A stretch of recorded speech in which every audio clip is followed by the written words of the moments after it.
You read the books, you saved the quotes, you underlined Marcus Aurelius, you repeated Epictetus, you admired Seneca, you learned the language of Stoicism so well that you could explain it beautifully to someone else.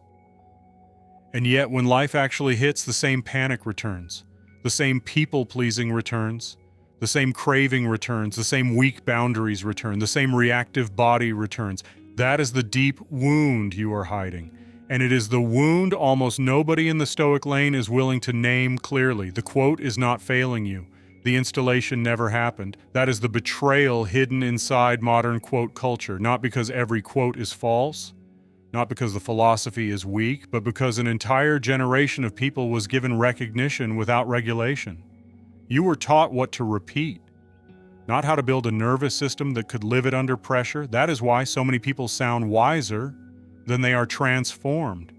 They learned the language. The body never got the update. And until that is understood, people will keep blaming themselves with the wrong diagnosis. They will say, I need more discipline, I need more stoicism, I need more motivation, I need more consistency.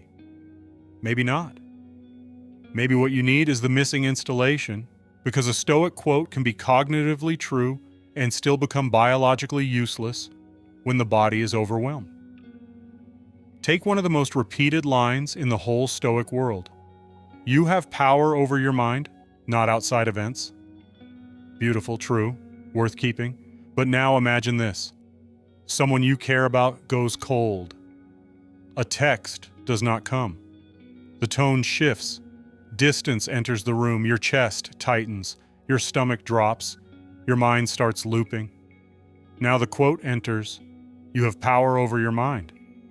And instead of becoming medicine, it becomes pressure, because the body is already flooded. The person thinks, I know the quote, why can't I do it? Because the quote is right. But the hardware is offline. In an unregulated nervous system, a true quote can land like accusation. In a regulated nervous system, the same quote becomes command.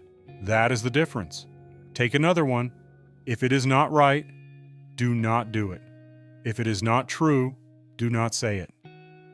Again, beautiful, again, true. But now imagine someone who needs to set a boundary. They need to say no. They need to tell the truth. They need to stop betraying themselves.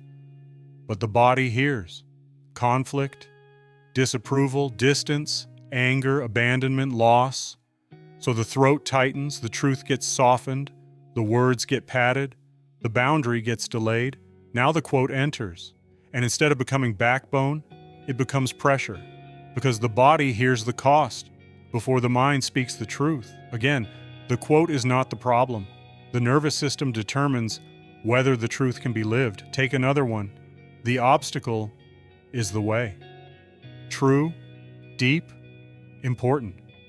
But if a person is already in panic, already in grief, already overloaded, already flooded, already dissociating, already collapsing under pressure, then the quote can arrive too early. It can sound like, handle it faster, use it better, turn it into growth, stop falling apart.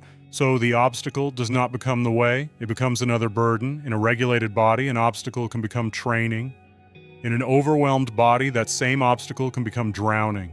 This is the difference nobody explains clearly enough. The quote is often true. The nervous system determines whether it becomes executable, and that is why so much modern Stoic content is failing the people who trust it most, because it gives the feeling of wisdom without the transformation of wisdom. It gives recognition without installation, inspiration without embodiment, language without hardware, performance without pressure. And once that happens, the philosophy becomes decorative. That is not what Stoicism was built for.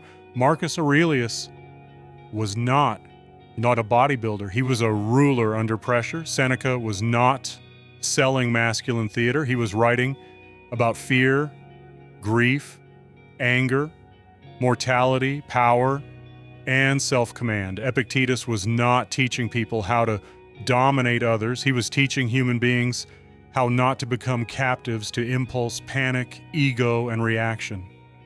Stoicism came out of war, exile, plague, pain, loss, duty, humiliation, political instability, uncertainty. It was forged in pressure, not performance.